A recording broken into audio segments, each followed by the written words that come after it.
পড়ে সাল্লাল্লাহু আলাইহি ওয়া আলিহি ওয়াসাল্লাম, এতেও দরুদ পড়ার সওয়াব পেয়ে যাবে। সুবহানাল্লাহ। এই এতটুকু পড়া আর মাঝে মাঝে যে কোনো একটা দরুদ শরীফ পরিপূর্ণভাবে পড়া। তো ওই ব্যক্তি প্রতিদিন 100 বার শোয়ার আগে, বিছানায় যাওয়ার আগে 100 বার করে রাসূলের উপরে দরুদের হাদিয়া পাঠাইতেন। এটা প্রকাশ পাইল কেমনে?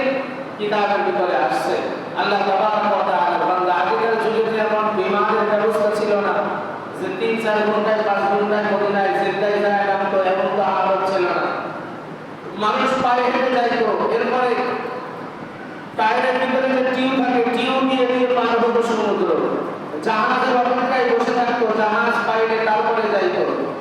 এমন অবস্থার ভিতরে মানুষ কষ্ট করে পায়ে হেঁটে হেঁটে মরুভূমির পথ পাড়ি দিয়ে তারা হজ পালন করতেন। আমার বড় অর্থাৎ আমার নানা জানের আব্বা নবীর হাজি এই বেচারা যে সময় হজ করছেন, আমি তো তেনাকে দেখে নাই, নানার মুখ থেকে শুনছি যে কিনারা নাকি হেঁটে হেঁটে হজ করেছেন, সেই আমলের কথা। তো হজ পালন করার জন্য ওই ব্যক্তি রওনা করবেন। এখন ব্যক্তির একটি বাবার সন্তান আছে, সন্তান বলতেছে, বাবা আমিও তোমার সঙ্গে যাবো। বাবা মৃত্যু হয়ে গেছে। দুই বাবা সন্তান রওনা করেছে 41 জনের একটা কাফেলা। যাইতে যাইতে মরুভূমির ভিতরে দীর্ঘদিন পথ চলার পরে তার বাবা হঠাৎ করে অসুস্থ হয়ে পড়েছে। অসুস্থ হয়ে যাওয়ার পর মানুষ চলতো, তাদের কাছে খাবার থাকতো, পানীয় জিনিস থাকতো এবং তাবু দাঁড়ার কোনো ব্যবস্থা থাকতো। সন্ধ্যা হতো যেখানে, সেখানে তাবু মেরে তারা রাত্রে যাপন করতো, আবার সকালবেলায় হাঁটা শুরু করতো। রাতের বেলায় যেখানে থাকতে আরম্ভ করেছে, এখন ওই যুবকের বাবা অসুস্থ হয়ে পড়েছে। এখন তাকে সেখানে ভিতরে কিভাবে তিমারদারি করবে? আশেপাশে মরুভূমির ভিতরে কোনো জনবসতি নেই, একেবারেই শূন্য এলাকা। ওখানে তাদের কাছে যতটুকু ছিল তারা চেষ্টা করে 3 দিন সেখানে অপেক্ষা করেছে, কিন্তু তার বাবার কোনো উন্নতি নাই, আরো অবনতি। তখন কাফেলার আরো অন্যান্য মানুষগুলো বলতেছিল, বাবা তোমার বাবার জন্য যদি আমরা অপেক্ষা করি তাহলে আমরা হজ পালন করতে পারবো না। আমরা যে নিয়মে বাড়ি থেকে বের হয়েছি, এতটুকু সময়ের ভিতরে না গেলে আমরা হজ করতে পারবো না। জিলহজের 10 তারিখ পার হয়ে যাবে। তাহলে এক কাজ করো, তুমি আর তোমার বাবা এখানে থাকো। যদি বাবা সুস্থ হয়ে যায় তাহলে তোমার বাবাকে নিয়ে হজ পালনের জন্য রওনা করিও। এই কথা বলে বিদায় নিয়ে কাফেলা যখন চলে গেলেন, আল্লাহর বান্দা রাত্র যখন গভীর হয়ে যায়, ওই ব্যক্তি জমিনের ভিতরে ইন্তেকাল করেছেন। মুরব্বী যখন মারা গেছেন, কিন্তু এখানে আশ্চর্য ঘটনা একটা ইয়া রাহমাতুল্লাহি আলাইহি বলেন, ওই বেচারা যখন মারা গেলেন, মারা যাওয়ার সাথে সাথে তার চেহারাটাকে আল্লাহ তাবারক ওয়া তাআলা শুকরের চেহারায় পরিণত করে দিয়েছেন। বলেন আলহামদুলিল্লাহ। কিসের চেহারার মতো হয়ে গেছে? জোরে বলেন, শুকরের মতো চেহারা হয়ে গেছে। ছেলে এটা দেখে বড় আশ্চর্য হয়ে গেছে, কি ব্যাপার, আমার বাবার এই অবস্থা হইল কেন? যে আল্লাহ তাবারক ওয়া তাআলার বান্দা ওই যুবক তার বাবার লাশটা চাদর দিয়ে ঢেকে দিলেন। চিন্তা করতেছে, এই মরুভূমির ভিতরে বাবার লাশ একা একা কি করব, কোথায় দাফন করবো, কিভাবে জানাজা করবো, আমি তো একা একা কিছু করতে পারবো না। এমন চিন্তা করতে করতে রাতের যখন গভীর হয়ে গেছে, তিনি জায়নামাজের মুসল্লায় দাঁড়িয়েছেন। দাঁড়ানোর পরে আল্লাহ তাবারক ওয়া তাআলার কাছে দোয়া করতেছেন, আল্লাহ এই মরুভূমির ভিতরে বাবা ইন্তেকাল করেছেন, আপনি একটা ব্যবস্থা করে দেন। ইবনে তাইমিয়া রাহমাতুল্লাহি আলাইহি লেখেন, সন্তান এবং দোয়া করার পরে ফজরের সুবহে সাদিক হওয়ার পরে ফজরের নামাজের পরপরই দেখে অসংখ্য অগণিত মানুষ ওই মরুভূমির ভিতরে তার বাবার জানাজা করার জন্য মানুষ একত্রিত হয়ে গেছে। সুবহানাল্লাহ। যুবক আশ্চর্য হয়ে গেল, কি ব্যাপার, আমি কোনো মাইকিং করি নাই, কোনো খবর দেই নাই, এত মানুষ এখানে একত্রিত হলো কেন? আল্লাহ তাবারক ওয়া তাআলার বান্দা যুবক চিন্তা করতে লাগলেন। পাশে এক মুরব্বি ডাক দিয়ে বলে, তোমার বাবা কি এমন আমল করতো যে আমলের বদৌলতে রাতের বেলায় আমাদের এলাকার ভিতরে কে যেন ডাক দিয়ে দিয়ে বলতেছিল, ও এলাকার মানুষ, তোমরা যদি জান্নাতি মানুষের যদি জানাজা করতে পারো তাহলে আল্লাহ তোমাদেরও গুনাহ মাফ করে দিবে। বলেন সুবহানাল্লাহ। অমুক জায়গায় এক জান্নাতি মানুষ মারা গেছে, সেখানে পড়ে আছে, তোমরা যদি পারো তাহলে তার জানাজাটা শরীক হও। এই কথা আমরা শোনার পরে সবাই দলে দলে জানাজায় শরীক হয়েছে। যুবক আশ্চর্য হয়ে গেলেন যে তাহলে আমার বাবার চেহারা এমন হলো, তার কারণ কি? চাদর মুবারক আস্তে করে উঠাইলেন, উঠায় দেখে বাবার চেহারা আর শুকুরের মতো নাই, নূরে নূরান্বিত হয়ে গেছে। বলেন সুবহানাল্লাহ। তাহলে এখানে প্রশ্ন আসে যে এত বড় একটা ভালো ব্যক্তি, তার জন্য জানাজা নামাজ পড়ার জন্য মানুষ আসলো, তাহলে তার চেহারাটা এমন হইল, তার কারণটা কি? তার কারণটা আল্লাহ তাবারক ওয়া তাআলা বান্দা ইবনে তাইমিয়া রাহমাতুল্লাহি আলাইহি বলেন, ওই যুবককে আমি পরবর্তীতে জিজ্ঞাসা করলাম, মানুষগুলো যখন জানাজা করে থাকে সেখানে দাফন করে সমাজব্রত পালন করার জন্য রওনা করেছে, যাওয়ার পরে মসজিদে নববীর ভিতরে ওই আল্লাহর বান্দা যুবক যখন ঘুমিয়ে গেছে, রাতের বেলায় রাহমাতুল লিল আলামিন শব্দের ভিতরে সাদা পোশাক পরিহিত অবস্থায় ওই যুবকের সঙ্গে দিদার করেছেন। যুবককে ডাক দিয়ে বলতেছে, যুবক তুমি কি অমুকের ছেলে? বলে হ্যাঁ। বলে তোমার বাবা এই জমিনের ভিতরে ওই যে জানাজার জন্য মানুষ এসেছিল কেন জানো? বলে ইয়া রাসূলুল্লাহ, ইয়া হাবিবাল্লাহ, আমি জানি না। বলে তোমার বাবা প্রতিদিন একটা আমল করত, সেই আমলটা হলো 100 বার করে আমি রাসূলের উপরে দরুদের হাদিয়া পাঠাইতো। বলে সুবহানাল্লাহ। আজকে যখন সন্ধ্যা হয়ে গেল, তোমার বাবার দরুদের হাদিয়া আমি যখন পাইলাম না, তখন ফেরেশতাকে ডাক দিলাম, কি ব্যাপার আজকে আমাদের হাদিয়া প্রতিদিন আসে, আজকে কেন আসলো না? ফেরেশতা আমাকে ডাক দিয়ে বলল, ইয়া রাসূলুল্লাহ, ওই আপনার উম্মত তো অমুক জায়গায় ইন্তেকাল করেছে, কিন্তু বড় আশ্চর্যের বিষয়, ইন্তেকালের সাথে সাথে আল্লাহ তার চেহারাটা শুকরের চেহারায় পরিবর্তন করে দিয়েছেন। আল্লাহ নবী সাল্লাল্লাহু আলাইহি ওয়াসাল্লাম সহ্য করতে পারেন নাই, তিনি শব্দের মাধ্যমে ওই রাতের বেলায় ওই ব্যক্তির কাছে আসছেন, আসার পরে চেহারার উপরে যখন হাত বুলাই দিয়েছেন, আল্লাহ তাবারক ওয়া তাআলা ওই ব্যক্তির জিন্দেগির গুনাহ maaf করে চেহারাটাকে নূরে নূরান্বিত করে দিয়েছেন। বলেন সুবহানাল্লাহ। ইবনে তাইমিয়া রাহমাতুল্লাহি আলাইহি ওই যুবককে প্রশ্ন করেছিলেন, ওই যুবক তখন ওই আল্লাহর রাসূলকে জিজ্ঞাসা করেছিলেন, ইয়া রাসূলুল্লাহ, আমার বাবার একটা ভালো আমলের কারণে আল্লাহ maaf করলেন, জান্নাত দিলেন, তাহলে চেহারাটা এমন হয়েছিল, তার কারণটা কি? রাহমাতুল লিল আলামিন বলেন, তোমার বাবা জমিনের ভিতরে গীবত শিকায়েত করত, গীবত করত বেশি বেশি। এই গীবত করার কারণে ইন্তেকালের পরে আল্লাহ তাবারক ওয়া তাআলা তার ভালো আমল তো ছিল, কিন্তু গীবত করার কারণে তার চেহারাটাকে আল্লাহ শুকরের চেহারায় পরিণত করে দিয়েছেন। বলে না আলহামদুলিল্লাহ। তাহলে গীবত করা কি ভালো কাজ না খারাপ কাজ?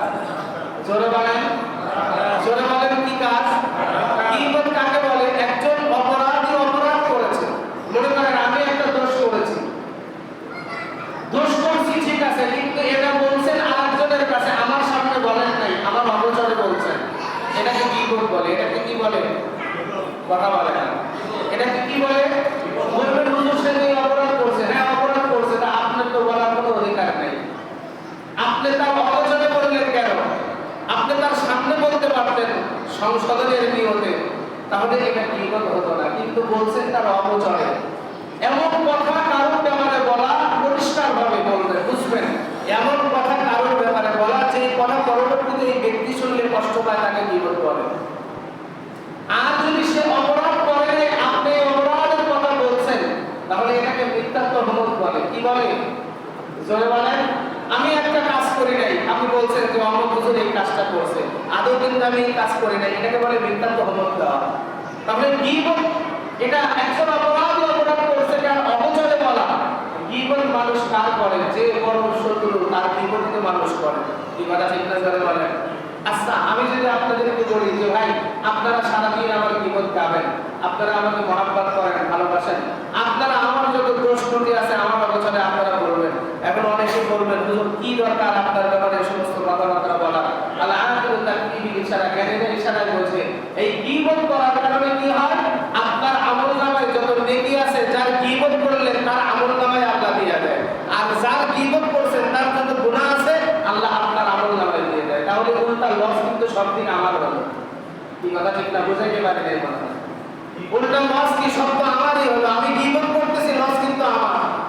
একে তো নেকি তো পাবোই না, দ্বিতীয়ত আমার নেকি যার গীবত করলাম তার কাছে যাবে, আর তার গুনাহ আমার কাছে আসবে। আর আল্লাহ রাসূল সাল্লাল্লাহু আলাইহি ওয়াসাল্লাম বলেন, আল গীবতু আশাদ্দু মিনাজ জিনা। গীবতের সর্বনিম্ন স্তরের গুনাহ হলো নিজের মায়ের সঙ্গে জিনা করা। নাউযুবিল্লাহ। কোন সন্তান পারে মায়ের সঙ্গে জিনা করতে? তাহলে এটা যেমন অপরাধ, তার থেকে বড় অপরাধ হলো গীবত করা। তো ওই ব্যক্তি গীবত করতেন, গীবত করার কারণে আল্লাহ তাবারক ওয়া তাআলার ইন্তেকালের পরে, ওই ব্যক্তির ইন্তেকালের পরে তার চেহারাটা শুকরের চেহারায় পরিণত করে দিয়েছিলেন। কিন্তু দয়ার নবী, মায়ার নবী রাহমাতুল লিল আলামিন স্বপ্নে যুগে এসে তার চেহারায় হাত ঝুলায় দেওয়ার কারণে আল্লাহ তাবারক ওয়া তাআলা তাকে মাফ করে চেহারাটা নূরে নূরান্বিত করে দিয়েছেন। বলি সুবহানাল্লাহ। এজন্য দরুদের আমল করা, সঠিকভাবে দরুদের আমল করলে কি হয়? রহমতে আলম নবীর দিদার নসিব হয়। আর আল্লাহ এর ওসিলায় হজ ফরজ পালন করা আল্লাহ সঠিক ব্যবস্থা করে দেয়। এজন্য সম্মানিত হাজিরিন, ওয়ালিল্লাহি আলান নাসি হিজ্জুল বাইতি মান ইসতাতা ইলাইহি সাবিলা, সমর্থ অনুযায়ী যাকে আল্লাহ সমর্থবান বানাইছেন বাইতুল্লাহ জিয়ারতের নিয়ত করে হজ ফরজ পালন করার জন্য রওনা করা, আল্লাহ তাবারক ওয়া তাআলা জিন্দেগির গুনাহ মাফ করে দেয়। আর আল্লাহ তাবারক ওয়া তাআলা জমিনে আপনাকে আমাকে পাঠাইছেন ইবাদত বন্দেগীর জন্য। একটা কথা মনে রাখবেন, জমিনে যতটুকু আমল করি, যতটুকু কাজ করি, ভালো কাজ করি, সগীরা গুনাহ কবিরা গুনাহর কারণে আমাদের আমলের ঈমান সব বরবাদ হয়ে যায়। এই যে আজকে আমাদের যে হালত জমিনের ভিতরে ঠিক বহুত সাথে যে খরা শুরু হয়ে গেছে, এগুলা সব কিন্তু আপনার আমার হাতের কামাই। কি কথা ঠিক না জোরে বলেন? এগুলা সব কিসের কামাই? আপনার আমার গুনাহের ফসল এটা। আল্লাহ বলেন যাহারাল ফাসাদু ফিল বাররি ওয়াল বাহরি বিমা কাসাবাত আইদিন নাস। এই জমিনের গোলাম, জমিনের ভিতরে যত খরা দেখো, সাইক্লোন দেখো, যত ঘূর্ণিঝড় দেখো, যত কিছুই দেখো না কেন, পলায়ন দেখো না কেন, সব কিছু জমিনের ভিতরে তোমার হাতের কামাই। যা কামাই করবা তার ফল জমিনে ভোগ করবা। আজকে জমিনের ভিতরে কি শিকায়তের অভাব নাই, সুদ ঘুষের অভাব নাই, মানুষের হক নষ্ট করতে মানুষ দ্বিধাবোধ করে না। একজন আরেকজনের আলখাতে দ্বিধাবোধ করে না, মানুষের হক নষ্ট করতে করতে নিজের ইবাদত ঈমান নষ্ট করে ফেলে। আজকে জমিনের ভিতরে এমন কোনো গুনাহ নাই আপনি আমি করি নাই, সব গুনাহের কাছে নিমজ্জিত হয়ে গেছি। জাহিলিয়াতের যুগের ভিতরে মানুষ এত খারাপ কাজ করতো না, যত খারাপ কাজ আজকে জমিনে মানুষ পাপাচারে লিপ্ত হয়ে গেছে। জাহিলিয়াতের যুগে আপন বাবা আপন মেয়ের সঙ্গে জেনা করতো, এমন কোনো ঘটনা জমিনে শোনা যায় নাই। কিন্তু বর্তমান সময়ের ভিতরে এমন অনেক ঘটনা বুঝিহীন ঘটনা জমিনে ঘটিত হয়। আপন বোন ভাইয়ের কাছে নিরাপদ নয়, আপন মা তার সন্তানের কাছে নিরাপদ নয়, আপন বাবা তার মেয়েটা তার বাবার কাছে নিরাপদ নয়, জামাইয়ের সঙ্গে শাশুড়ির বাহির হয়ে যাওয়ার ঘটনার কোনো নিরাপদ নাই। আজকে জমিনে এত বড় বড় ঘটনা হওয়ার কারণে আল্লাহ তাবারক ওয়া তাআলা সামান্য কিছু আপনার আমার উপরে জুলুম করা শুরু করেছেন।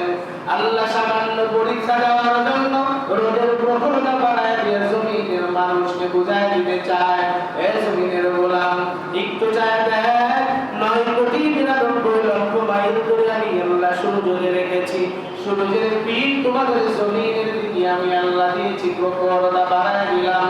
জমিনে কয়েকদিন বৃষ্টি নাই, তোমরা বৃষ্টির জন্য সালাতুল ইস্তিসকা নামাজ আদায় করে দোয়া করতেছো, আমি আল্লাহ বৃষ্টি দেই না। জমিনের ভিতরে একটু চিন্তা করিয়া দেখো, মানুষের সঙ্গে মাথা লাগাইয়া চিন্তা করিয়া দেখো, এত গরমের প্রখরের কারণে সহ্য করতে পারি না, ঘরে টিকতে পারি না, ফ্যানের বাতাসে শরীর ঠান্ডা হয় না, কিস্তি দিয়া টাকা তুলিয়া এসি কিনিয়া ঘরের ভিতরে তারা বসে থাকি, শরীর ঠান্ডা হয় না।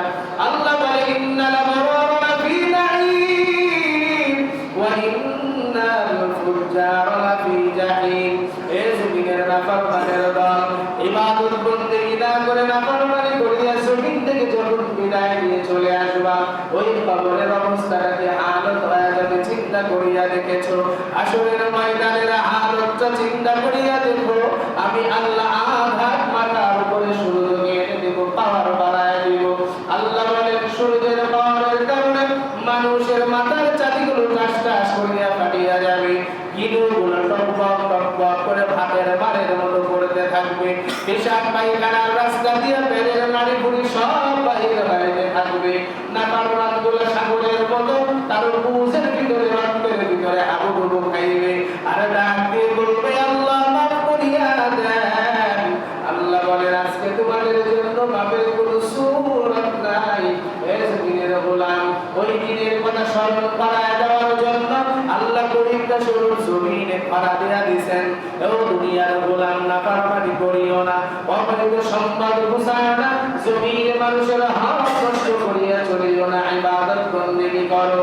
রাত্র গভীর হয়ে যায়, আমি আল্লাহর কুদরতি পায়ে সিজদা দিয়া তওবা করিয়া গুনাহ থেকে মাপ চাও, সন্তান সন্ততি দিয়া বন্ধুদেরকে নিয়ে আমি আল্লাহর সিজদায় পড়ে যাও, আমি আল্লাহর কাছে তওবা করিয়া ফিরিয়া যাও। মুসা কালিমুল্লাহ জমিনের ভিতরে পাহাড় সারি শুরু হয়ে গেছে, খরা বৃষ্টি শুরু হয়ে গেছে, জমিনে কোনো বৃষ্টি নাই, পশু পাখিগুলো সব পড়তে কাণ্ড করেছে দুর্ভিক্ষের কারণে গন্ধ ছড়ায় গেছে। মানুষগুলা ডাক দিয়ে বলে, ও মূসা পয়গম্বর, আমরা জমিনে বড় কষ্টের ভিতরে আছি, আমাদের বৃষ্টির জন্য মাওলার কাছে দোয়া করেন। মূসা কালিমুল্লাহ ঘরের ভিতর থেকে সবাইকে সব কিছু নিয়ে মাঠের ভিতরে হাজির করলেন। ঘোড়া, উট, গরু, ছাগল সব কিছু নিয়ে মাঠের ভিতরে দাঁড়ায় গেলেন। সিরা কাপড় চোপড় করে আসলেন। 2 রাকাত নামাজ পড়ার পর মূসা কালিমুল্লাহ দুটায় বলে, আল্লাহ তোমার বান্দাদের বড় কষ্ট হয়, তুমি একটু বৃষ্টি বর্ষণ করিয়া দাও। আল্লাহ জানায় দিল, মূসা শুনিয়া নাও, তোমার এই মজলিসে এমন নাফরমানগুলা বসিয়া রইছে, ওই নাফরমানগুলা যদি ফিরিয়া না যায়, আমি আল্লাহ তোমাদের জমিনে বৃষ্টি দেব না। এ জমিনের গোলাম, আল্লাহর নবী ডাক দিয়া বলে, মূসা কালিমুল্লাহ সঙ্গে সঙ্গে ডাক দিয়া বলে, সবাই তওবা করিয়া নাও, যে যে অপরাধ করেছো আল্লাহর কাছে পানাহ চাও। পানাহ চাওয়ার সাথে সাথে আল্লাহ আসমান থেকে বৃষ্টির ব্যবস্থা করে দিয়েছেন। এ জমিনের গোলামের দল, এই জন্য আল্লাহ বলেন, তুবু ইলাল্লাহি তাওবাতান নাসুহা, আসা রাব্বুকুম আন ইয়াগফির লাকুম ওয়া ইয়াগফির লাকুম যুনুবাকুম। এ জমিনের গোলাম, সব গুনাহের কথা স্মরণ কর, আমি আল্লাহর কাছে কুদরতি পায়ে সিজদা দিয়া ক্ষমা চাও, তাহলে আমি আল্লাহ যদি মাফ করি তোমাদের শান্তির ব্যবস্থা করে দিব। আজকে গরম সহ্য করতে পারো না, গরমের প্রখরতার কারণে কত মানুষ দুনিয়া থেকে বিদায় নিয়ে চলে গেল রে ভাই, এরপরেও কি বুঝ পাইতে হবে না? এই জন্য হাতে পায়ে ধরিয়া অনুরোধ করিয়া বলিয়া যাই, সব ভেদাভেদ ভুলে যাও, এক আল্লাহর পথে চলে আসো, আল্লাহর ইবাদত করিয়া কাজ করে তওবা করিয়া চলো, আল্লাহ জিন্দেগীর সব গুনাহ মাফ করিয়া দিবেন। বলেন সুবহানাল্লাহ। মাফ করতে ওয়ালা কে? জোরে বলেন কে? আজকে এত খরা, এত গরমের প্রখরতা, এটা নিশ্চয় আপনার আবার গুনাহের ফসল। কি কথা ঠিক না ভাই? এর জন্য আমাদেরকে অবশ্যই ফিরে আসতে হবে, অবশ্যই আল্লাহর কাছে ক্ষমা চাইতে হবে। দুনিয়ায় কার কাছে কি ক্ষমা চাইবেন? আল্লাহর কাছে কাঁদে কেঁদে বলবেন, মালিক, মানুষ দুনিয়ায় একবার অপরাধ করলে আবার মাফ করে দেয়, আবার অপরাধ করলে আবার মাফ করে, দ্বিতীয়বার মাফ করতে চায় না, কিন্তু তুমি তো গফফার, তুমি তো গফুর। ওগো মালিক, তুমি অপরাধ, আমি অপরাধ করেছি, তুমি না বলেছো তুমি মাফ করবা। ওগো আল্লাহ, তুমি ছাড়া তো দ্বিতীয় কোনো খোদা নাই যে তার কাছে যায় আমরা মাফ চাও। আল্লাহ তুমি আমাদের মাফ করে দাও। আল্লাহর নবী বলেন, আত্তাইবু মিনাজ যামবি কামান লা যামবা লা। এ দুনিয়ার উম্মাহ, তওবা করার পরে যদি তওবা করতে পারো, তাহলে আল্লাহ জিন্দেগীর গুনাহ মাফ করে শান্তির ব্যবস্থা করে দিবে। বলি সুবহানাল্লাহ। এজন্য সম্মানিত হাজিরিন, ইবাদত বন্দেগী করব, জিন্দেগীর গুনাহ থেকে পরিত্রাণের জন্য আল্লাহর কাছে ক্ষমা চাবো। আর যাদের হজ ফরজ হয়ে গেছে, আল্লাহ তাবারক ওয়া তাআলা যাদেরকে সামর্থ্যবান বানাইছেন, আল্লাহ তাবারক ওয়া তাআলার কাছে সাহায্য চেয়ে হজ উমরা পালন করার জন্য আমরা মক্কা মদিনায় জিয়ারতের নিয়ত করব ইনশাআল্লাহ। আর সমস্ত ফাহিশা কাজ, গীবত শিকায়েত থেকে আমরা বিরত থাকব। কি পারা যাবে না ইনশাআল্লাহ? গীবত থেকে বিরত থাকবো আমরা ইনশাআল্লাহ। আল্লাহ তাবারক ওয়া তাআলা আমাদের সবাইকে সহিভাবে বুঝে আমল করে জিন্দেগীর গুনাহ মাফ করে দেওয়ার তৌফিক দান করেন। বলে আমিন। যা কিছু বলেছে আমাকে এবং